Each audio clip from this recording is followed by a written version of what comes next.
Chapter number 15 और ये जो आपका टॉपिक है, इस टॉपिक में बेसिकली जो चीज़ें हम डिस्कस करने वाले हैं उनमें पहली चीज़ ये है कि नेफ्रॉन के टाइप क्या है।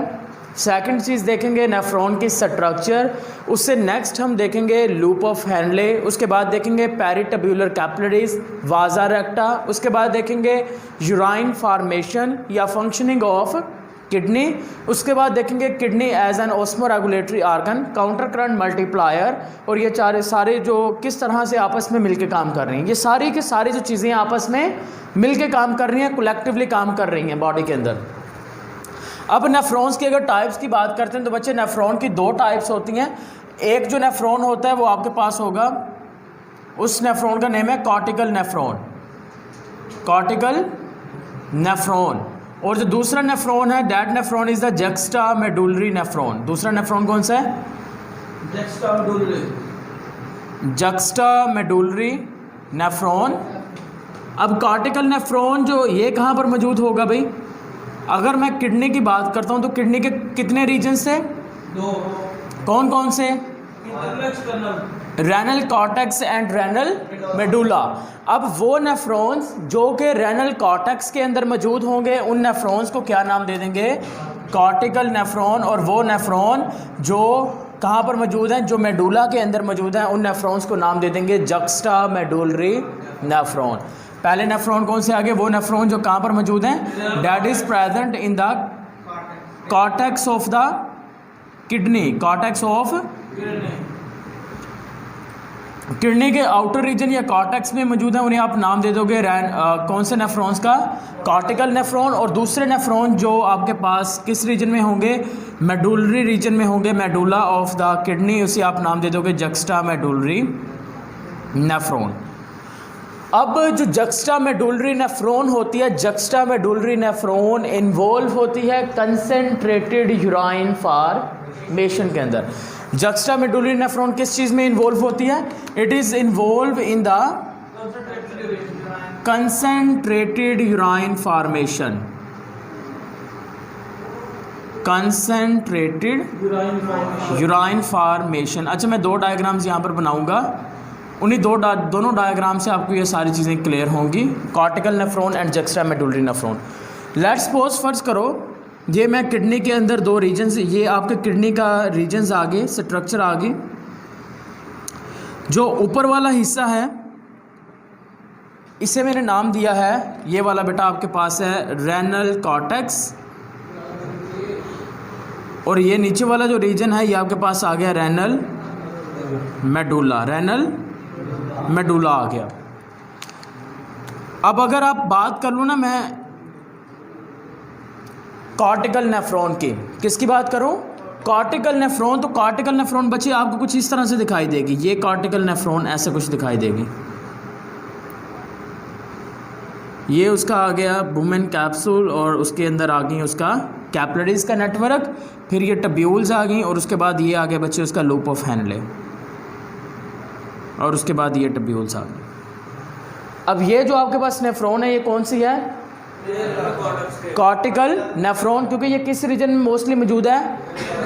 रेनल कॉर्टेक्स में मौजूद है। लेकिन अगर मैं इसके बरअक्स बात कर लेता हूँ बच्चे यहाँ पर जक्स्टा मेडुलरी नेफ्रॉन की, तो जक्स्टा मेडुलरी नेफ्रॉन का जो लूप ऑफ हेनले होता है या फिर यहाँ पर जो इसका टब्यूलर सिस्टम होगा, इसका टब्यूलर सिस्टम मोस्टली आपको कहाँ पे देखने को मिलेगा? It is present in the renal medulla के अंदर आपको देखने को मिलेगा इसका जो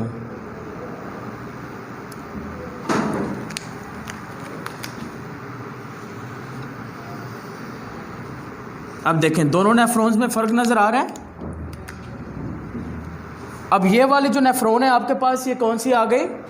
कॉर्टिकल नेफ्रॉन, बिकॉज वो किस रीजन में आपको दिखाई दे रही है? कॉर्टेक्स रीजन में। लेकिन ये जो नीचे वाला नेफ्रॉन इसका लूप ऑफ हेनले देखें, ये लूप ऑफ हेनले ज़्यादातर किस रीजन में मौजूद है? मेडुलरी रीजन में मौजूद है, इसे कहेंगे जक्स्टा मेडुलरी नेफ्रॉन। अब juxta medullary nephron concentrated urine formation में किस तरह से इन्वॉल्व होता है?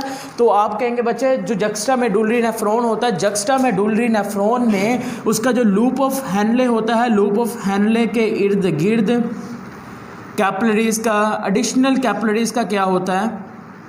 नेटवर्क होता है। एडिशनल कैपिलरीज का क्या होगा? नेटवर्क होता है। लेकिन अगर आप देखो ये वाला जो नेफ्रॉन है आपके पास जिसका नेम है कॉर्टिकल नेफ्रॉन, कॉर्टिकल नेफ्रॉन में उसके लूप ऑफ हैनले पे मैंने कोई चीज़ बनाई है यहाँ पर।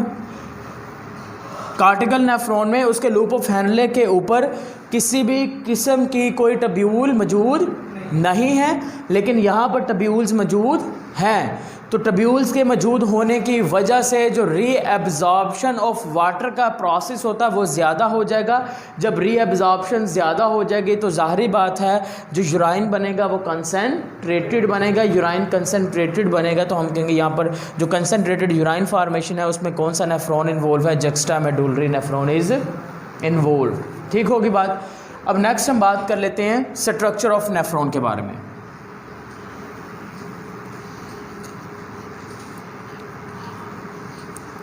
स्ट्रक्चर ऑफ नेफ्रॉन, नेफ्रॉन की स्ट्रक्चर। किडनी के अंदर ब्लड बच्चे कैसे एंटर हो रहा था? किस आर्टरी के जरिए से? कौन सी आर्टरी? Renal artery. देखें ज़रा आप पूरा मैकेनिज्म समझना। हार्ट ने किया पंप, हार्ट के पंप करने से जो ब्लड है वो सारा के सारा आ जाएगा एओर्टा के अंदर आ जाएगा, एओर्टा के अंदर आ जाएगा। एओर्टा नेक्स्ट डिवाइड हो जाएगी और डिवाइड होते होते ये एक यहाँ पर आर्टरी बनाएगी, उसका नेम होगा रेनल आर्टरी। रेनल आर्टरी ने ब्लड किसको दिया? किडनी को। जैसे ही renal artery, as the renal artery, this one is the kidney,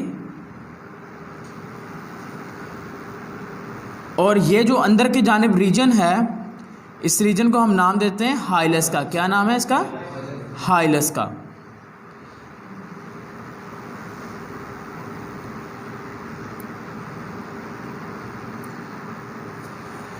जैसे ही रेनल आर्टरी किडनी के अंदर इंटर हुई, इंटर होने के बाद ये जो रेनल आर्टरी है ये वाली, ये किडनी के अंदर इंटर होने के बाद छोटी छोटी नालियों में इस तरह से डिवाइड हो जाएगी। अब वो जो छोटी छोटी नालियों में बच्चे इस तरह से डिवाइड हो जाएगी, हम उसे नाम दे देंगे अफेरेंट आर्ट्रियूल्स का। This one is known as afferent arteriole. याद रखें अफेरेंट मैंने कौन सा लिखा है? अफेरेंट ए वाला, afferent arterioles. Is it clear? As the renal artery enters into the kidney, it is divided into small arterioles and these arterioles are known as afferent arterioles. अब ये जो अफेरेंट आर्ट्रियूल है, इस अफेरेंट आर्ट्रियूल ने next blood देना है किस चीज़ को? नेफ्रॉन को। यानी कि अगर किडनी की बात करें तो किडनी में ब्लड इंटर हो रहा है रेनल आर्टरी के ज़रिए से, लेकिन अगर मैं एक नेफ्रॉन की बात करता हूं तो एक नेफ्रॉन के अंदर जो ब्लड इंटर होगा वो इंटर होगा अफेरेंट आर्ट्रियूल्स के अंदर। अब अफेरेंट आर्ट्रियूल कहाँ से बनी है? अफेरेंट आर्ट्रियूल उस वक्त बनेंगे जब रेनल आर्टरी क्या होगी? डिवाइड होती है। और रेनल आर्टरी डिवाइड कब होती है? जब वो किडनी के अंदर इंटर होती है, दाखिल होती है। सही होगी बात यहाँ तक? अब डायग्राम की तरफ आ जाते हैं ज़रा। नेफ्रॉन के बेसिकली दो पोर्शंस होते हैं। एक पोर्शन होता है जिसका नेम होता है रेनल कार्पसल्स और दूसरा पोर्शन होता है तो उसका नाम है renal tubules. Renal corpuscles and renal tubule होता है। अब हम पहले पोर्शन की बात करने वाले हैं और जो फर्स्ट पोर्शन है उसका नेम है रेनल कार्पसल्स। अब रेनल कार्पसल की बात करें तो रेनल कार्पसल के अंदर दो चीज़ें आ जाएंगी। एक आपके पास वुमेन्स कैप्सूल आ जाएगा और दूसरी जो स्ट्रक्चर होती है उसे आप नाम दे दोगे ग्लोमेरुलस कैपिलरीज का। ग्लोमेरुलस कैपिलरीज का। यहाँ तक समझ आई बात? सिंपल बात जो आप लोगों ने पहले पढ़ी। दो पोर्शन आ गए। पहला पोर्शन मैंने यहाँ पर लिख लिया रेनल कार्पसल, और रेनल कार्पसल के अंदर नेक्स्ट कितने पार्ट आ गए? ठीक है, दो पोर्शन आ गए। उनमें से पहला जो पोर्शन था वो आपके पास था Bowman's capsule. What is Bowman's capsule? आप कहेंगे cup shape structure that is present in the nephron is known as the Bowman capsule. ये कप शेप स्ट्रक्चर आ गई। ये वाली जो चीज़ है इसका नेम क्या है? वुमेन्स कैप्सूल आ गया। अब वुमेन कैप्सूल के अंदर ये जो नेटवर्क ऑफ कैपिलरीज है इसे क्या नाम दे देंगे, ये आपके पास आ गए ग्लोमेरुलस कैपिलरीज, ग्लोमेरुलस कैपिलरीज। तो वुमेन आपके रेनल कैप्सूल के अंदर कितने पोर्शन आ गए, Bowman capsule and glomerulus capillaries, 2 portions आ गए आपके इस पोर्शन पार्ट में। अब नेक्स्ट जो पोर्शन है आपके पास वो होता है रेनल टब्यूल्स। रेनल टब्यूल्स में 3 तरह के टब्यूल्स का जिक्र होगा। उनमें से पहली जो टब्यूल है उसे कहेंगे प्रॉक्सिमल टब्यूल या पहली बलदार नाली, ये आ गया आपके पास प्रॉक्सिमल टब्यूल। और उसके बाद आपके पास आ जाएगा लूप ऑफ हैनले, और उसके बाद आ जाएगा डिस्टल टब्यूल। अब ये देखिए बच्चे कैसे मिलके काम करेंगे सारे parts. Okay, blood enters into the kidney with the help of the renal artery. As the renal artery enters into the kidney, it is divided into small arterioles, and these are known as afferent arterioles, and this arteriole is known as afferent arterioles. With the help of the afferent arterioles, the blood enters into the nephron. तो ये बच्चे आपके पास afferent आर्टरील आ गया, जिसकी मदद से जो blood है वो ब्लड किस में एंटर हो रहा है, नेफ्रॉन में एंटर हो रहा है यहाँ पर। अब ब्लड नेफ्रॉन के अंदर एंटर हुआ, यहाँ से ब्लड घूमेगा वुमेन्स ग्लोमेरुलस की कैपिलरीज में, क्या करेगा, घूमेगा। घूमने के बाद जो ब्लड होगा वो बाहर की जानिब निकलेगा, नेफ्रॉन से बाहर की जानिब जिस पार्ट की मदद से निकलेगा उसे आप नाम दे देंगे एफेरेंट आर्टरील। अब ये जो एफेरेंट आर्टरील है ये कौन किससे मैंने लिखा है, ई से लिखा है। पहला लिखा है ए से, ए की मदद से वो इंटर अंदर की जानिब जा रहा है। लेकिन इफेरेंट आर्टरील ऐसी आर्टरील जिनके ज़रिए से जो ब्लड कहाँ से बाहर निकल रहा है, नेफ्रॉन से बाहर निकल रहा है।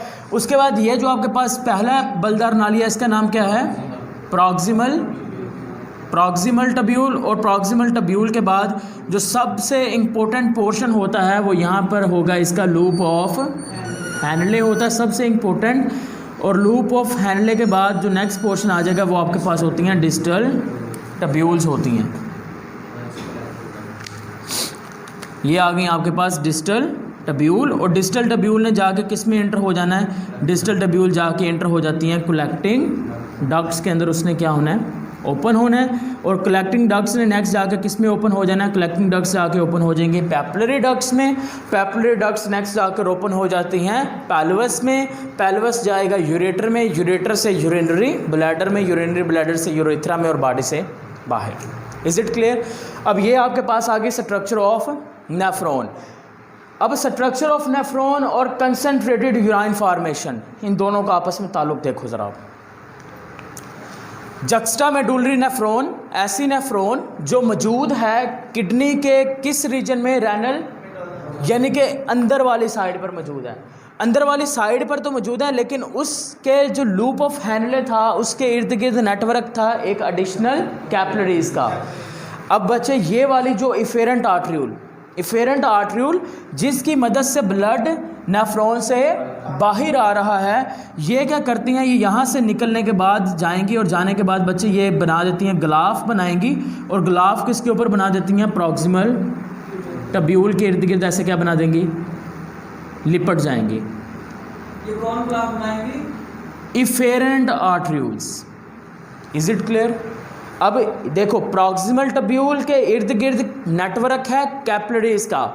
अब वो कौन से कैपिलरीज हैं, वो कैपिलरीज कहाँ से बनी हैं, इफेरेंट आर्टरील से बनी हैं। इफेरेंट आर्टरील देखें, ब्लड इंटर हुआ नेफ्रॉन में, बाहर निकला नेफ्रॉन से इफेरेंट आर्टरील से, और इफेरेंट आर्टरील ने उसके जाके क्या बना दिया, नेटवर्क बना दिया। किसके ऊपर बनाया, प्रॉक्सिमल टब्यूल में। और साथ में ये बच्चे नेटवर्क यहाँ पर बना देगी। और कौन सी टब्यूल है आपके पास, डिस्टल टब्यूल के भी इर्द गिर्द क्या बना दिया, नेटवर्क बना दिया।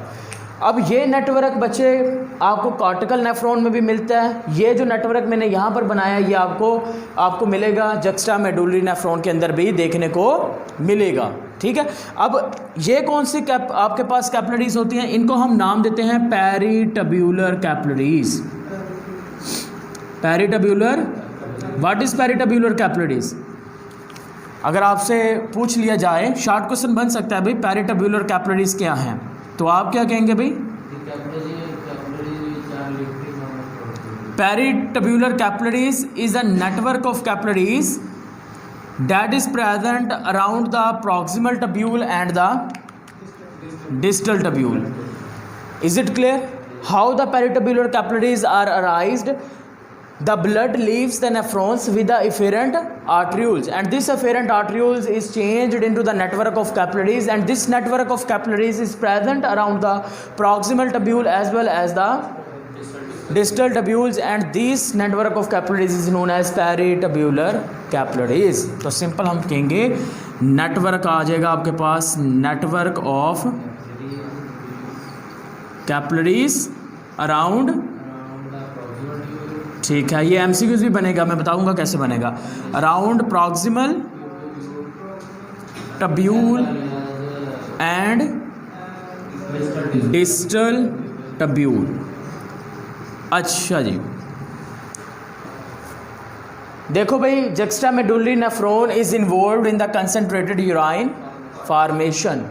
और जक्स्टामेडुलरी नेफ्रॉन में कौन सी चीज़ ज़्यादा होती है? देखो, अगर कॉर्टिकल नेफ्रॉन की बात करूं तो कॉर्टिकल नेफ्रॉन में पेरिटब्यूलर कैपिलरीज होंगी। इस नेफ्रॉन की बात करूं तो इस नेफ्रॉन के अंदर भी पेरिटब्यूलर कैपिलरीज होंगी। लेकिन जब हम जक्स्टामेडुलरी नेफ्रॉन की बात करते हैं जो कि मौजूद है रेनल मेडुला के अंदर, उसमें क्या होता है कि एक additional network of capillaries is present, an additional network of capillaries is present around the loop of Henle, and this additional network of capillaries that is present around the loop of Henle, and it is known as the it is known as vasa recta. It is known as vasa recta. Is it clear? What is vasa recta? Additional network of capillaries that is present around the loop of Henle is known as, and this vasa recta is present in the juxtamedullary nephron, and the loop of Henle of the juxtamedullary nephron is embedded in the renal medulla. Is it clear? Okay. What is additional network of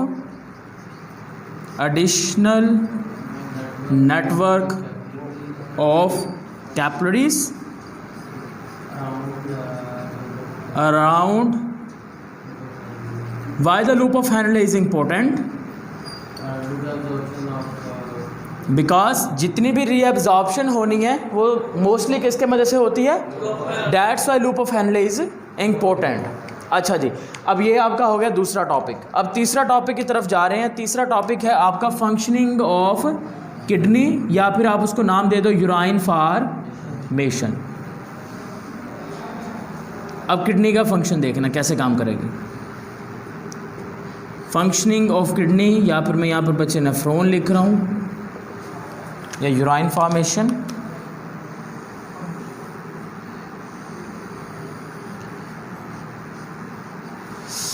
physics की एक simple सी equation है, P is equal to F over A, pressure की, जिसमें pressure और area एक दूसरे के हैं इन्वर्सली प्रोपोर्शनल। अब अगर मैं बात करता हूँ बच्चे आपसे रेनल आर्टरी की, ये मेरे पास आ रही है जी रेनल आर्टरी। मैंने कहा था रेनल आर्टरी जैसे किडनी में एंटर होगी किस में डिवाइड होना है, छोटी छोटी नालियों में, और वो क्या होगी, अफेरेंट आर्टरियोल। एक्टिव रो भाई, जैसे ही रेनल आर्टरी उसके अंदर एंटर हुई थी वो किस में डिवाइड हो गई थी, अफेरेंट आर्टरियोल। तो देखें ज़रा बच्चे, अगर मैं रेनल आर्टरी की बात करता हूं तो एरिया देखें ज़रा, रेनल आर्टरी का ज़्यादा है या इफेरेंट आर्टरी का ज़्यादा है? रेनल आर्टरी का जो एरिया है आपके पास वो क्या है, ज़्यादा है। इसका मतलब वहाँ पर अगर एरिया ज़्यादा है तो प्रेशर जो ब्लड का है वो क्या है, कम है। रेनल आर्टरी का एरिया क्या है, ज़्यादा, इसका मतलब pressure of blood is less, कम है। लेकिन जैसे ही रेनल आर्टरी छोटी छोटी नालियों में डिवाइड हो गई जिसका नेम था अफेरेंट आर्टरियल, तो अफेरेंट आर्टरियल का बेटा आपके पास जो एरिया था वो क्या हो गया, कम।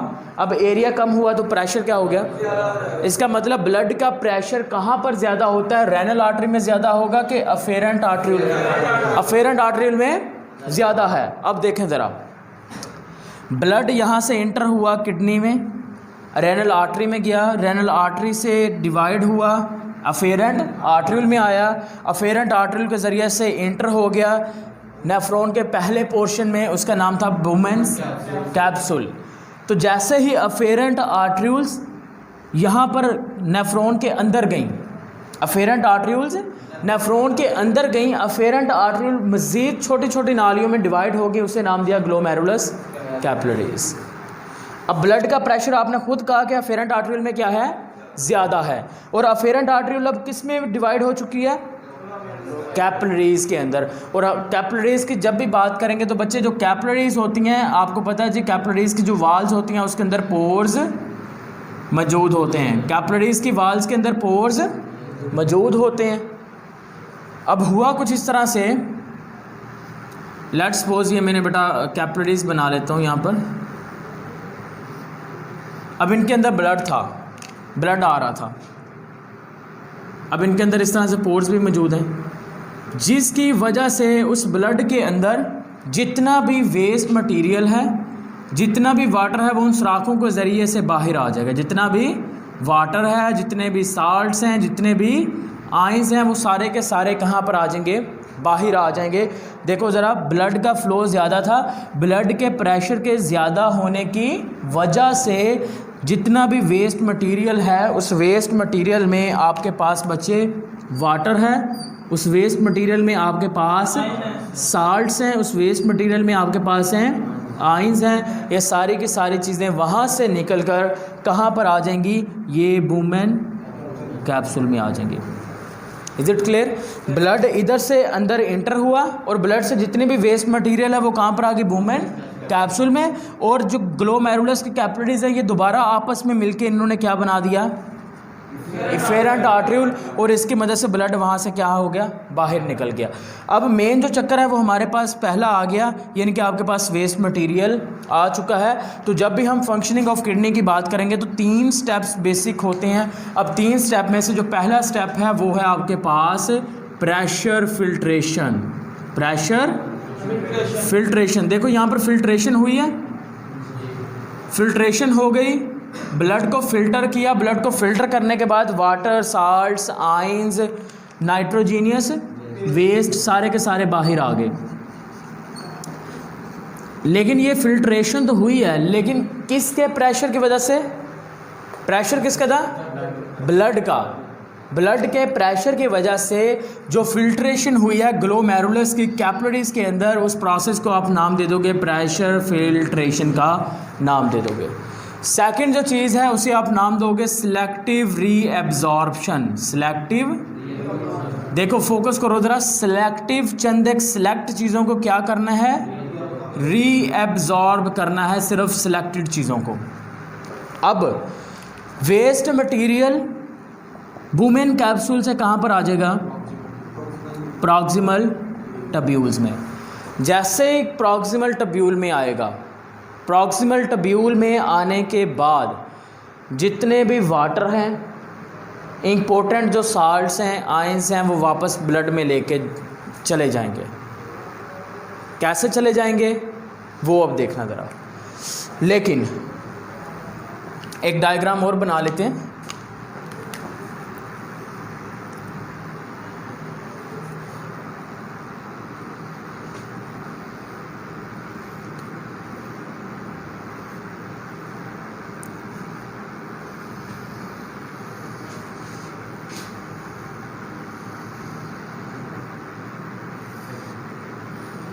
देखो भाई, पहला पॉइंट, जब प्रेशर फिल्ट्रेशन हुई तो वाटर, साल्ट्स और आयंस, नाइट्रोजनियस वेस्ट सारे के सारे बुमेन्स कैप्सूल में आ गए, लेकिन जो ब्लड सेल्स हैं वो नहीं आए।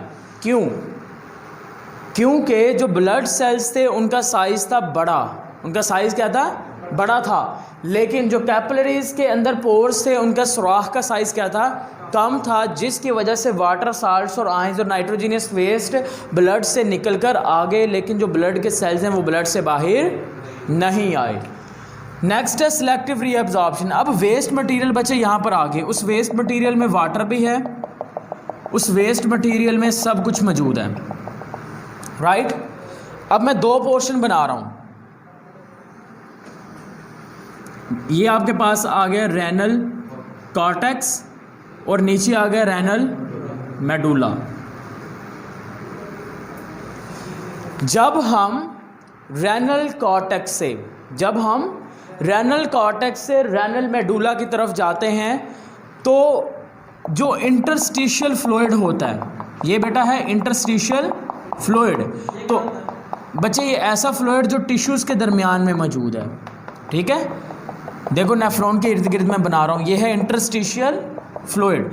तो जैसे ही हम रेनल कॉर्टेक्स से रेनल मेडुला की तरफ जा रहे हैं तो जो इंटरस्टिशियल फ्लूइड होता है, इसकी जो कंसंट्रेशन है वो क्या हो जाती है, बढ़ती चली जाती है। क्यों बढ़ती चली जाती है? बिकॉज जो लूप ऑफ हेनले होता है, लूप ऑफ हेनले क्या करता है? लूप ऑफ हेनले इस वेस्ट मटेरियल के अंदर जितने भी आयंस होते हैं, जैसा कि सोडियम के आयंस, लूप ऑफ हेनले क्या करता है? उस सोडियम के आयन को ना इस वेस्ट मटेरियल से निकाल कर बाहर भेज देता है। बाहर किस मीडियम में भेज देता है? इंटरस्टिशियल फ्लूइड में भेज देता है। और अगर आप थोड़ा सा गौर करो तो जो लूप ऑफ हेनले है उसका मोस्टली पोर्शन कहाँ पर है? रेनल मेडुला में। इसका मतलब है जब लूप ऑफ हेनले यहाँ से सोडियम आयन बाहर भेजता जाएगा रेनल मेडुला के अंदर भेजेगा, तो यहाँ पर जो इंटरस्टिशियल फ्लूइड मौजूद है रेनल मेडुला में, उसकी जो कंसंट्रेशन है वो क्या हो जाएगी? बढ़ जाएगी। समझ में आई बात? मैंने आपसे कहा कि इंटरस्टिशियल फ्लूइड की जो कंसंट्रेशन है वो रेनल कॉर्टेक्स में कम है, रेनल मेडुला में ज़्यादा है। सेट कर दो उसे। रेनल कॉर्टेक्स की बात करें, अगर मैं रेनल कॉर्टेक्स की बात करता हूँ, अगर मैं बच्चे रेनल कॉर्टेक्स की बात करता हूँ तो रेनल कॉर्टेक्स में इंटरस्टिशियल जो फ्लूइड है उसकी कंसंट्रेशन क्या है? कम है। लेकिन जैसे ही हम रेनल मेडुला की तरफ आते हैं, जो इंटरस्टिशियल फ्लूइड है वो गाढ़ा होता जा रहा है। क्यों गाढ़ा होता जा रहा है? क्योंकि जो लूप ऑफ हेनले है वो एनर्जी इस्तेमाल कर रहा है, मुसलसल एनर्जी इस्तेमाल करता है। यानी कि एनर्जी इस्तेमाल करने का मतलब एक्टिव ट्रांसपोर्ट। क्यों एक्टिव ट्रांसपोर्ट इस्तेमाल कर रहा है? बिकॉज जो वेस्ट मटेरियल जो कहाँ से आ रहे थे? जो आ रहे थे बच्चे आपके वुमेन कैप्सूल से प्रॉक्सिमल टब्यूल में, प्रॉक्सिमल टब्यूल से लूप ऑफ हेनले में आ रहे थे यहाँ पर। उसके अंदर क्या क्या चीज़ें थी? उसके अंदर था वाटर, साल्ट, आयंस, सब कुछ मौजूद था। अब क्या हुआ? इस लूप ऑफ हेनले के अंदर आयंस की कंसंट्रेशन थी ज़्यादा, लेकिन जो इंटरस्टिशियल फ्लूइड था उसमें आयंस की कंसंट्रेशन थी कम। सही है?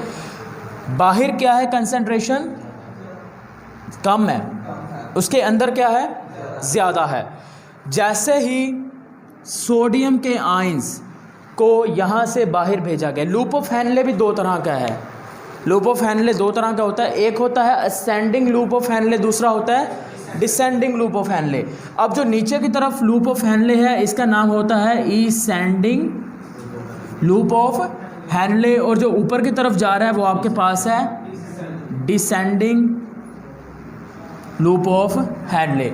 अब जो नीचे की तरफ लूप ऑफ हेनले आ रहा है ना बेटा, इसके अंदर पोर्स मौजूद होते हैं, लेकिन जो ऊपर की तरफ लूप ऑफ हेनले है उसके अंदर सुराख मौजूद नहीं होंगे।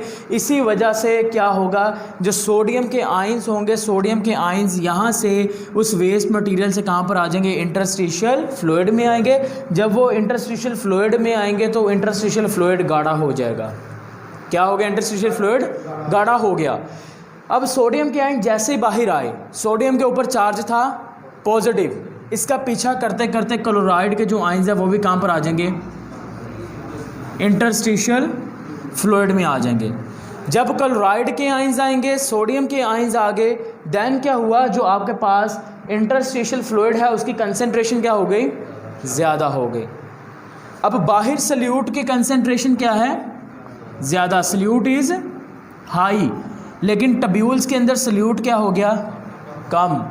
हम कहते हैं जब वाटर के मॉलिक्यूल्स लो सल्यूट कंसंट्रेशन से हायर सल्यूट कंसंट्रेशन की तरफ मूव करें, हम उस प्रोसेस को नाम दे देते हैं ओस्मोसिस का। जब इन आयंस की कंसंट्रेशन बाहर ज़्यादा हो जाएगी देन क्या होगा, देन ओस्मोसिस का प्रोसेस होगा, और ओस्मोसिस के प्रोसेस के नतीजे में जो वाटर है इस वेस्ट मटेरियल में वो यहाँ से निकल कर कहाँ पर आ जाएगा, बाहर आ जाएगा। कहाँ आ गया, इंटरस्टिशियल फ्लूइड में आ गया। अब समझ में आ गया कि वाटर ओस्मोसिस के ज़रिए से कैसे आ रहा है, समझ आया भी हसनैन, वाटर ओस्मोसिस के ज़रिए कैसे बाहर आ रहा है, बिकॉज पहले सोडियम के आयन आगे इंटरस्टिशियल फ्लूइड में, सोडियम के आयन पे पॉजिटिव चार्ज था, उसका पीछा करते करते क्लोराइड के आयन्स आगे इंटरस्टिशियल फ्लूइड में। जब ये दोनों आयन्स बाहर आ गए तो बाहर वाले इन्वायरमेंट में कंसंट्रेशन सल्यूट की हो गई ज़्यादा, और टब्यूल्स के अंदर सल्यूट की कंसंट्रेशन हो गई कम। और ओस्मोसिस होता क्या है, हम कहते हैं ओस्मोसिस में पानी के मॉलिक्यूल्स लो सल्यूट कंसंट्रेशन से मूव करते हैं हायर सल्यूट कंसंट्रेशन की तरफ, यानी कि पानी के मॉलिक्यूल जब टब्यूल्स के अंदर से बाहर की जानिब आ जाएंगे आप उस प्रोसेस को नाम दे दोगे ओस्मोसिस का नेम दे देते हैं। अब वाटर कहाँ पर आ गया, इंटरस्टिशियल फ्लूइड में आ गया। अब याद अगर हो तो आपको पता होना चाहिए कि इसके इर्द गिर्द एक नेटवर्क भी था कैपिलरीज का, उसका नेम क्या था लूप ऑफ एन, वाजा रेक्टा। अब वाजा रेक्टा का यहाँ पर नेटवर्क है,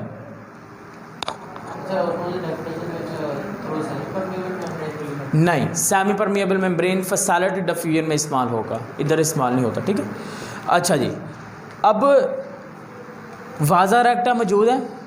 अब अगेन क्या होगा बच्चे, जो वाटर अब इंटरस्टिशियल फ्लूइड में आ चुका है वो इंटरस्टिशियल फ्लूइड से कहाँ पर चला जाएगा, कैपिलरीज के अंदर चला जाएगा, क्योंकि कैपिलरीज के अंदर होते हैं सुराख, क्या होंगे, सुराख, तो वो कहाँ पर चला जाएगा, ब्लड की कैपिलरीज के अंदर चला जाएगा। यहाँ तक प्रोसेस समझ में आ गया, ये कैसे हो रहा है, काम कर रहा है, ठीक है। देखो आयंस वो कैसे लेके आया बाहर की जानिब, आयंस वो लेके आया एक्टिव ट्रांसपोर्ट के ज़रिए से। अब डिसेंडिंग लूप ऑफ हेनले की बात कर लेते हैं। जो डिसेंडिंग लूप ऑफ हेनले होता है वो होता है थिक, क्या होगा, thick. Ascending loop of Henle है थिन, उसके अंदर सुराख होंगे, जो नीचे की तरफ लूप ऑफ हेनले आ रहा है उसके अंदर सुराख हैं, लेकिन जो ऊपर की तरफ लूप ऑफ हेनले जा रहा है उसके अंदर सुराख नहीं है, और उसकी जो लेयर हैं वो काफ़ी थिक होंगी, जिसकी वजह से इस लूप ऑफ हेनले को एनर्जी इस्तेमाल करके नाइट्रोजीनियस वेस्ट को भी यहाँ से कहाँ करना पड़ेगा, बाहर लेके आना पड़ेगा। यानी कि वेस्ट मटेरियल नहीं बल्कि कि जो आयंस होंगे उसको बाहर कैसे लेके आया जाएगा, एनर्जी को इस्तेमाल करके, और जब एनर्जी को इस्तेमाल करके बाहर लाया जाएगा हम उसे नाम देते हैं एक्टिव ट्रांसपोर्ट का नाम देते हैं। अब सिलेक्टिव रीअब्जॉर्प्शन हो गई। जो ग्लोमेरुलस का फिल्ट्रेट यहाँ पर पहुँचा था प्रॉक्सिमल टब्यूल में, तो जो वाटर था वो सारे का सारा प्रॉक्सिमल टब्यूल से निकल कर कहाँ पर आ जाएगा, पेरिटब्यूलर कैपिलरीज यानी कि ब्लड के अंदर चला जाता है। देन क्या होता है, लूप ऑफ हेनले से जितने भी आपके पास इंपॉर्टेंट आयंस होते हैं, वाटर होगा, वो सारे का सारा निकल कर यहाँ से कहाँ चला जाएगा, ब्लड की कैपिलरीज में चला गया, यानी कि वाजा रेक्टा में चला गया। अब वेस्ट मटेरियल कहाँ पर आ गया बच्चे, वेस्ट मटेरियल आ गया है किस टब्यूल्स में, डिस्टल टब्यूल्स में। अब डिस्टल टब्यूल में पहुँचा, यहाँ पर बच्चे एक तीसरा काम होगा। अब वो तीसरा काम यहाँ पर क्या होता है, टब्यूलर सक्रीशंस, टब्यूलर सक्रीशन। ब्लड से आयंस को सक्रीशंस की फॉर्म में, ब्लड से आयंस को लिया जाएगा और आयंस को सक्रीशंस की फॉर्म में बनाकर किस में डाल दिया जाएगा, डिस्टल टब्यूल्स में डाल दिया जाएगा। इसका मकसद सिर्फ इतना सा होता है कि आपके पास जो यूराइन इस वक्त बन चुका है, जो वेस्ट मटेरियल डिस्टल टब्यूल में आ चुके हैं, उस वेस्ट मटेरियल के अंदर उसकी जो पीएच है उसको मेंटेन किया जा सके उस सक्रीशंस की मदद से। सम जगह पे लिखा है कि टब्यूलर सक्रीशन का जो मेन मकसद होता है, इसका मेन मकसद होता है कंट्रोल करना पीएच ऑफ द ब्लड। सम जगह पे लिखा है इसका मेन मकसद क्या है, ब्लड के पीएच को मेंटेन करना, और ब्लड की पीएच कितनी होती है 7.35 टू 7.45। और कुछ जगह पर बच्चे बताया गया है कि टब्यूलर सेक्रेशंस का जो मेन मकसद होता है ये जो यूराइन बन चुका है, इस यूराइन को की जो पीएच है उसको क्या करना है, मेंटेन करना। तो दोनों आप लिख सकते हो। Is it clear?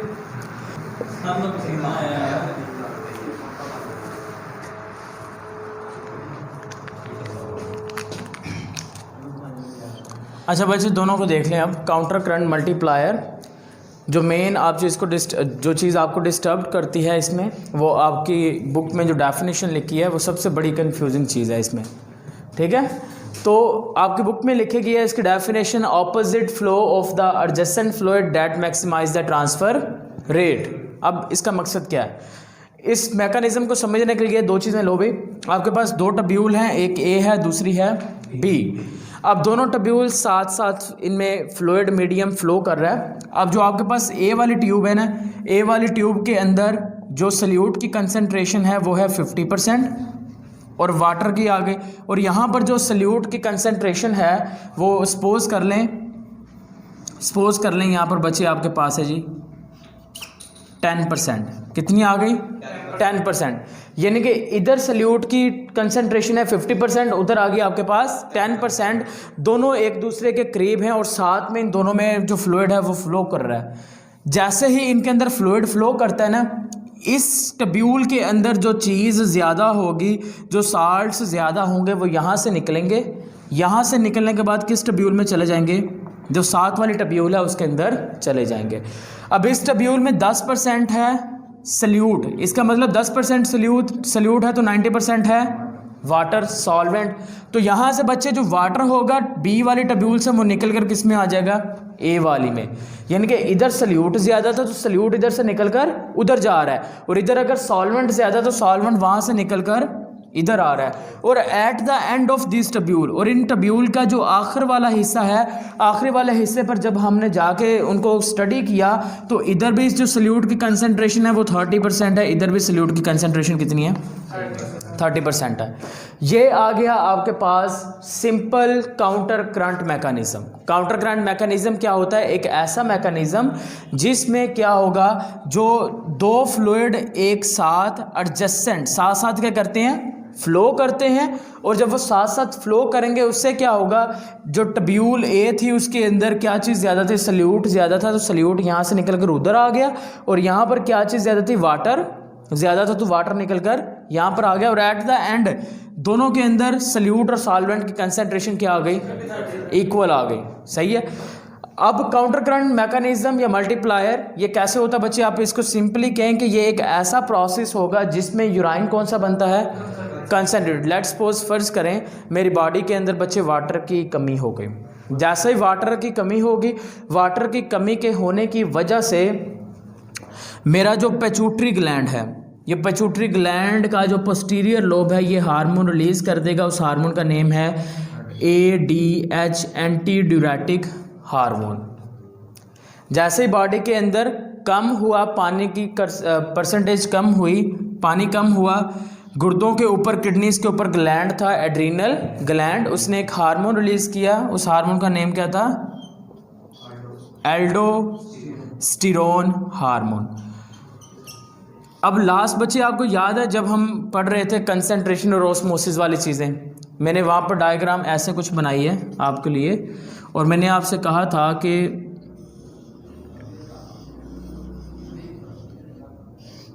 कुछ ऐसे था, और मैंने आपसे कहा था कि ये आपके पास आ गया इंटरस्टिशियल फ्लूइड आ गया था। और इंटरस्टिशियल फ्लूइड में सोडियम और क्लोराइड के जो आयंस थे उनकी कंसंट्रेशन क्या हो रही थी? ज़्यादा हो रही थी। अब यहाँ पर भी देखें, जैसे ही एड्रीनल ग्लैंड ने एल्डोस्टेरोन हार्मोन रिलीज़ किया, इस एल्डोस्टेरोन हार्मोन ने क्या किया? इस एल्डोस्टेरोन हार्मोन ने इंटरस्टिशियल फ्लूइड के अंदर जो सोडियम की परसेंटेज है या कंसंट्रेशन है उसको क्या कर दिया? ज़्यादा कर दिया। जब इंटरस्टिशियल फ्लूइड में सोडियम की कंसंट्रेशन ज़्यादा हो गई, उसके नतीजे में क्या हुआ? सोडियम का पीछा करते करते कौन सा आयन बाहर आ गए? क्लोराइड के आयन बाहर आ गए। जब क्लोराइड के आयंस भी बाहर आ गए फिर क्या हुआ, हम कहेंगे कि इंटरस्टिशियल के अंदर जो कंसंट्रेशन है आपके पास सल्यूट की वो हो गई ज़्यादा। जब कंसंट्रेशन ऑफ सल्यूट ज़्यादा हुई तो फिर इस टब्यूल से वाटर भी निकल कर कहाँ पर आ गया, बाहर आ गया, इंटरस्टिशियल फ्लूइड में आ गया। तो सिंपली मैं आपसे ये कहना चाहता हूँ भाई, एड्रीनल ग्लैंड में क्या, एड्रीनल ग्लैंड ने एल्डोस्टेरोन जैसे रिलीज़ किया, ये मैकेनिज्म उस वक्त है जब बॉडी के अंदर पानी क्या है, कम है। जब बॉडी के अंदर पानी कम है तो एड्रीनल ग्लैंड एल्डोस्टेरोन रिलीज करता है। एल्डोस्टेरोन क्या करता है, इंटरस्टिशियल फ्लूइड में सोडियम के आयंस की परसेंटेज को बढ़ाएगा। जैसे सोडियम के आयन की परसेंटेज बढ़ेगी, यानी कि साथ में क्लोराइड आयंस पीछा करते बाहर आ जाएंगे, तो इंटरस्टिशियल फ्लूइड हो जाएगा गाढ़ा। जब इंटरस्टिशियल फ्लूइड गाढ़ा हो जाएगा तो टब्यूल के अंदर जो फ्लूइड है वो पतला रह जाएगा। जारी बात है, बाहर ज़्यादा हो गया, अंदर हो गया कम हो गया। तो उसके नतीजे में क्या होगा, फिर बच्चे वही काउंटर करंट का मैकेनिज्म आ जाएगा। जो फ्लूइड होगा, जो वाटर होगा, वो यहाँ से निकलेगा, टब्यूल से यहाँ से निकलेगा, यहाँ से निकलने के बाद बाहर आ जाएगा। जब भी हमने काउंटर करंट मल्टीप्लायर की बात करनी है, हम बात करते हैं दो टब्यूल्स की, लेकिन यहाँ पर तो मैं सिर्फ एक ही टब्यूल की बात कर रहा हूँ। तो दूसरी टब्यूल कौन सी है भाई, दूसरी टब्यूल भी होनी चाहिए। और लूप ऑफ हेनले के गिर्द मैंने आपको बताया था जो दूसरी टब्यूल होती है वो होती है वाजा रेक्टा। कौन सी है, तो जो वाटर है बच्चे, वाजा रेक्टा के अंदर वाटर है कम, लेकिन लूप ऑफ हेनले में वाटर है ज़्यादा। तो वाटर कहाँ से निकलेगा, वाटर निकलेगा लूप ऑफ हेनले से निकलकर इंटरस्टिशियल फ्लूइड में आएगा। इंटरस्टिशियल फ्लूइड से कहाँ पर चला जाएगा, वाजा रेक्टा में चला जाएगा। यानी कि सेम टू सेम इस तरह का दोनों जो फ्लूइड हैं, वाजा रेक्टा का और आपके पास जो इंटरस्टिशियल फ्लूइड है, वो इस तरह से क्या हो जाएंगे, एक्सचेंज हो जाएंगे। यानी कि वाटर सारे का सारा निकल कर वापस आ जाएगा, ब्लड के अंदर आ जाएगा। जब ब्लड के अंदर सारे का सारा वाटर आ गया तो जो यूराइन बना है उस यूराइन के अंदर वाटर क्या हो जाएगा, कम हो जाएगा। जब यूराइन के अंदर वाटर कम हो जाएगा, हम कहेंगे कौन सा यूराइन बना है, कंसनट्रेटेड यूराइन फार्मेशन हुई है। और कंसनट्रेटेड यूराइन फार्मेशन में कौन सा मैकेनिज्म इन्वॉल्व है, counter current multiplier. Counter current multiplier होता क्या है, काउंटर करंट मल्टीप्लायर होता है एक ऐसा प्रोसेस जिसमें कंसनट्रेटेड यूराइन फार्मेशन होती है और उसमें जो रीएब्जॉर्प्शन है वो क्या हो जाएगी, इंक्रीज हो जाएगी। उसे आप नाम दे दोगे काउंटर करंट मल्टीप्लायर। और बुक में जो आपका है opposite flow of the adjacent fluid, तो opposite flow of adjacent fluid का मतलब इस तरह से होता है। सही है, ये आपके पास आ गया। सेम इसी तरह से जब पिट्यूटरी ग्लैंड ने एंटी ड्यूरेटिक हार्मोन रिलीज किया, ये एंटी ड्यूरेटिक हार्मोन किधर जाएगा, ये एंटी ड्यूरेटिक हार्मोन सीधा का सीधा जाकर किस पे काम करेगा, कलेक्टिंग डक्ट्स पे। ये कलेक्टिंग डक्ट से वाटर की जो रीअब्जॉर्प्शन होगी उसको क्या कर देगा, इंक्रीज कर देगा।